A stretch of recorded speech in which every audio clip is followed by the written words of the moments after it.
再来看南投活动，这个乐国秀峰国小举办夏日乐学的活动，其中囡仔上喜欢的一节课就是蝶舞巴特，也就是种创意的创作。我们来使有囡仔训练伊手指头啊，尤其是老师拢用台语伫教，好学生呢慢慢累积功夫，嘛会使有台语。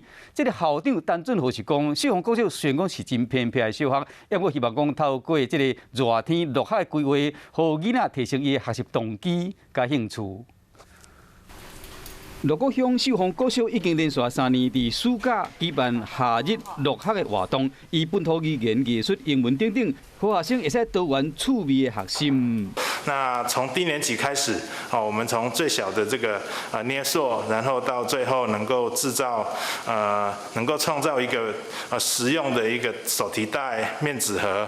蝶舞巴特是其中一门课，学生真喜意。本来是做小小物件，即马会使做大型的碟啊。这个手艺会使训练囡仔手指头啊，甲专注力。上课老师拢是用台语伫教。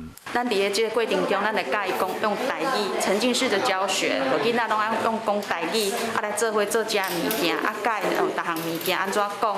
一次的机会可以把它练好，所以要很小心。那做好了就会有成就感。 好规划丰富的课程，除了会使减轻家长伫休假期间教学的负担，嘛会使互囡仔伫放学期透过无共款的学习方式，提升学习动机。